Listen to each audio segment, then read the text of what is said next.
Mga payag at komentaryo ng mga sikat na vloggers patungkol sa pagkahuli sa mga toniladang shabu na there was something wrong happened. Red flag sa speech na ginamit ni Bongbong Marcos Jr. na napuna ng mga vloggers during his declaration in social media at sa driver ng van na US Army that remain questionable to the public. PBBM would not be credible enough to speak against drug on war as president.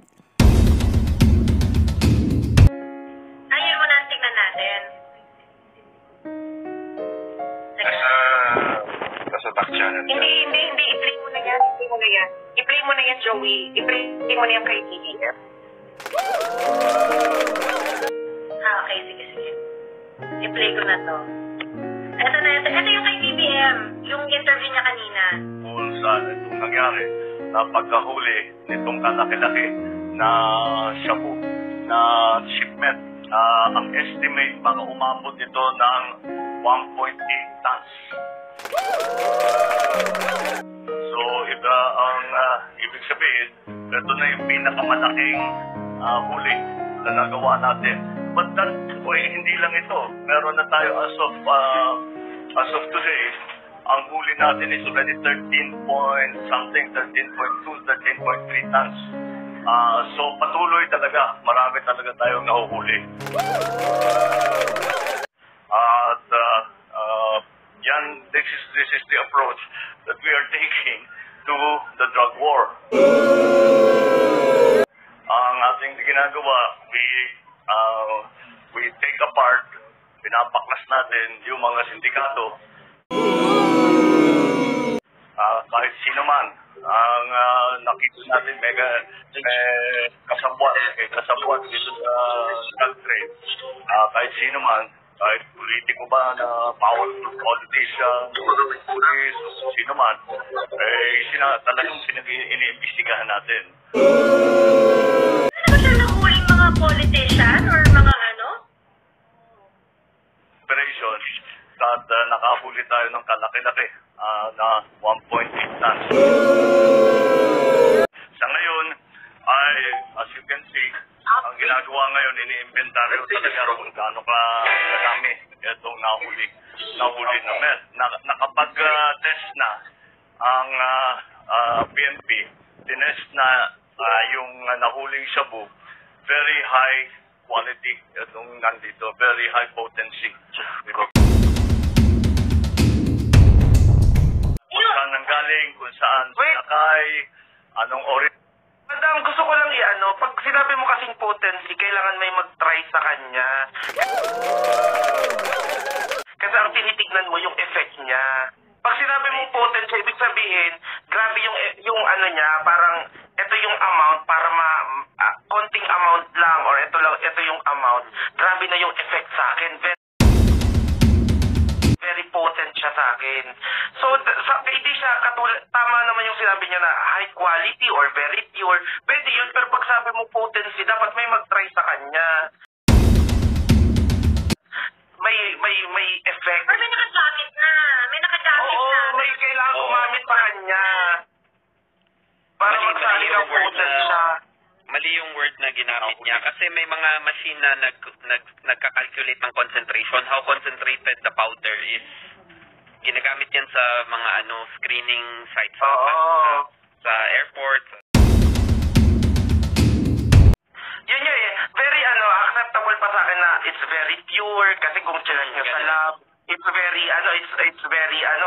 pure, high quality, ganyan. Pero pag yung potent, ibig sabihin, kailangan may mag-try sa kanya na grabe yung effect.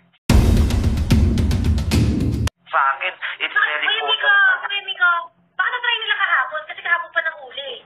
Ay, grabe. Bakit may nag-try?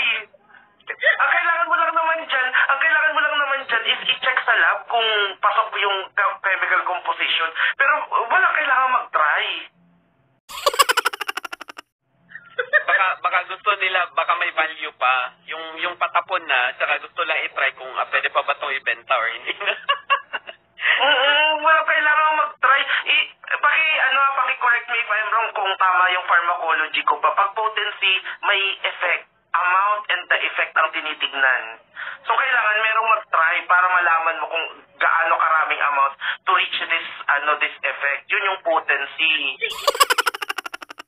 Yung language ni yung language ni BBM, language ng bag. Oo. Wrong choice of words. Wrong choice of words. Pare, di ba? Oh my God! Nagulat ako. Language ng user.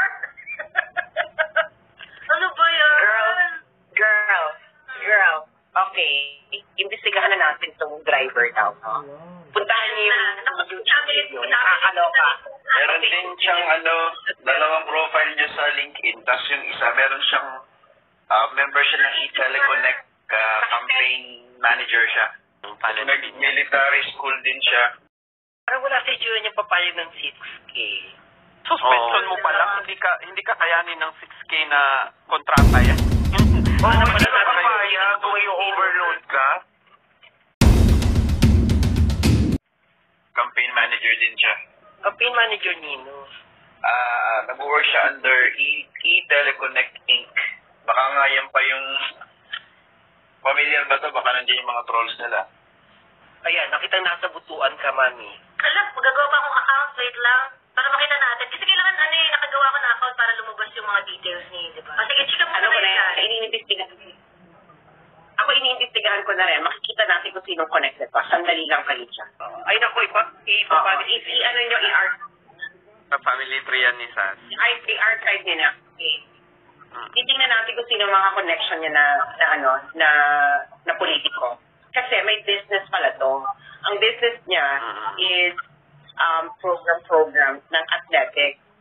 So, titingnan natin kung sino mga naka-business deal dito. Ay, puta. Naku, Abalos.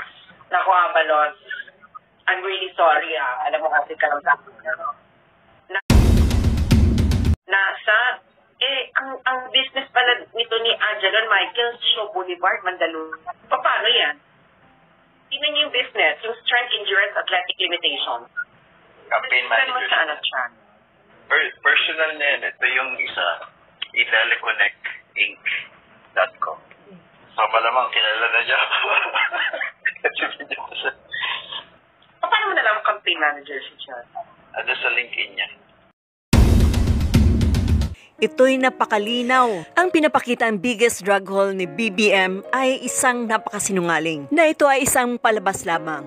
Scripted para sa kanyang personal interest. Lalong-lalo na sa parating na SONA. That might be included as his achievement under his administration. Na which is puro kasinungalingan. Dahil puro expensive travels lang around the world ang ginagawa ng pamilya o ang administrasyon. Na wala man lang ipapakita na kahit isang achievement. Kaya syempre gumawa ito ng ingay na puro kasinungalingan and scripted pa. And ayon sa pahayag ni Marcos o ni BBM ay wala daw ni isa man lang nasaktan or bloodless sa kanyang drug war na fake news. At kung bakit ito fake news? Dahil sa maraming nakikitang red flags sa kanyang drug war. Una, ang nakuha niyang driver sa van ay tumanggap lamang ng 6,000 pesos, which is not enough na maging compensation para sa isang US Army. And knowing na it was 1.8 tons of shabu. So, from that figure ay unbelievable na. And it was easy for them to declare. At dahil sa nahuling van sa CCTV na walang backup security sa harap at sa likod.